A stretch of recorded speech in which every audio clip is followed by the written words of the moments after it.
ನಾನೊಬ್ಬ entrepreneur. Basically ನಾನು ಸ್ಟಾರ್ಟಪ್ಗಳ ಮೇಲೆ ಇನ್ವೆಸ್ಟ್ಮೆಂಟ್ ಮಾಡ್ತಾ ಇದ್ದೆ. This is my first cinema. ಹೇಗೆ ಅನಿಸ್ತದೆ ನಿಮಗೆ ಸಿನಿಮಾ ನಿರ್ಮಾಣ ಮಾಡೋದು? ತುಂಬ ಖುಷಿ ಆಗ್ತಿದೆ ಮೇಡಮ್. ಆ್ಯಕ್ಚುಲಿ ಚಿಕ್ಕ ವಯಸ್ಸಿಂದ ನಾನು ಸಿನಿಮಾ ಲವರ್, ಅದರಲ್ಲೂ ಹೆಚ್ಚಾಗಿ ಕನ್ನಡ ಸಿನಿಮಾ ಲವರ್. ಅದರಲ್ಲೂ ನಮ್ಮ ಕನ್ನಡ ಸಿನಿಮಾದಲ್ಲಿ ಸಿನಿಮಾ ಮಾಡ್ತಾ ಇದ್ದೀನಿ ಅಂದರೆ ತುಂಬ ಖುಷಿ ಆಗ್ತದೆ. ಓಕೆ, ಈಗ ಅಡವ 40 ಸ್ಟೋರಿ ಕೇಳಿದ್ದೆ, ಯಾವುದು ಇಷ್ಟ ಆಗಲಿಲ್ಲ ನನಗೆ. ಈ ಸ್ಟೋರಿ ತುಂಬ ಇಷ್ಟ ಆಯಿತು. ಕಣ್ಣು ಮುಂದೆ ನನಗೆ 5 ನಿಮಿಷ ಟೈಮ್ ಕೊಟ್ಟಿದ್ದು 2 ತಾಸು ಹಿಡಿದಿಟ್ಟು ಡೈರೆಕ್ಟ್ರು. ಅವ್ರ ಟ್ಯಾಲೆಂಟ್ ಗೊತ್ತಾಯ್ತು ನನಗೆ. ಈ ತುಂಬ ಚೆನ್ನಾಗಿದೆ, ಸ್ಟೋರಿ ಚೆನ್ನಾಗಿದೆ.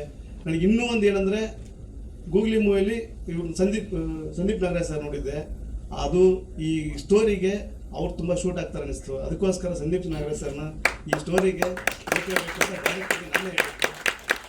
ಸಂದೀಪ್ ನಾಗರಾಜ್ ಅವ್ರಿಗೆ ತುಂಬ ಟ್ಯಾಲೆಂಟ್ ಇದೆ. ನಮ್ಗೆ ಒಂದು 2 ಸರಿ ಭೇಟಿ ಆದಾಗ ಏನೋ ಸರ್ ನೀವು ತುಂಬ ನನ್ನೇ ಯಾಕೆ ಸರ್ ಆಯ್ಕೆ ಮಾಡಿದ್ರು, ನೀವು ನನ್ನ ಆಯ್ಕೆ ಮಾಡ್ತೀರ ಅಂತ ಅಂದ್ಕೊಂಡಿದ್ದಿಲ್ಲ ಅಂತಂದ್ರು.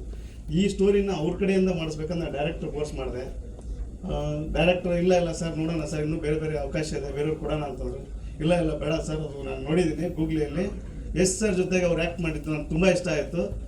2 ನಿಮಿಷ ಆ್ಯಕ್ಟ್ ಮಾಡಿದ್ರು ಕೂಡ ತುಂಬ ಚೆನ್ನಾಗಿ ಆ್ಯಕ್ಟ್ ಮಾಡಿದ್ರು. ಅವರು ಪರ್ಸ್ನಾಲಿಟಿ ಆ್ಯಕ್ಟಿಂಗ್ ತುಂಬ ಇಷ್ಟ ಆಯ್ತು ನನಗೆ. ಅದಕ್ಕೋಸ್ಕರ ಈ ಸ್ಟೋರಿ ಅವ್ರಿಗೆ ಕೊಡ್ಸೋಣ ಅಂತ ಅವ್ರ ಕಡೆಯಿಂದ ಮಾಡಿಸೋಣ ಅಂತ. ಸಮುದ್ರ ಕಣಿ ಸರ್ ಈ ಮೂವಿಗೆ ಅವ್ರು ಮಾಡ್ತಾ ಇರೋದು ನನಗೆ ಇನ್ನೂ ಒಂದು ಖುಷಿ ಆಗೋಯ್ತು. ಸಮುದ್ರ ಕಣಿ ಸರ್ ಇಷ್ಟು ಚೆನ್ನಾಗಿ ನನಗೆ ಒಪ್ಕೋತಾರೆ, ಇಷ್ಟು ಚೆನ್ನಾಗಿ ಇದ್ರಲ್ಲಿ ಬರ್ತಾರೆ ಅಂತ ಅಂದ್ಕೊಂಡಿರಲಿಲ್ಲ. ಅವರು ಬಂದರು, ನಮ್ಗೆ ಇನ್ನೂ ಡಬಲ್ ಖುಷಿ ಆಗೋಯಿತು. ಮತ್ತು ಸ್ಟೋರಿಗಿಂತ ಶಿವಣ್ಣವರು, Shivraj Kumar, hat trick hero Shivraj Kumar sir ಈ ಮೂವಿಗೆ ಫಸ್ಟ್ ಟೈಟಲ್ ಲಾಂಚ್ ಮಾಡ್ತಾರೆ ಅನ್ನೋದು ಇನ್ನೂ ಒಂದು ದೊಡ್ಡ ವಿಚಾರ. ಅದು ಇನ್ನೂ ಖುಷಿ ಆಗೋಯ್ತು ನಮಗೆ.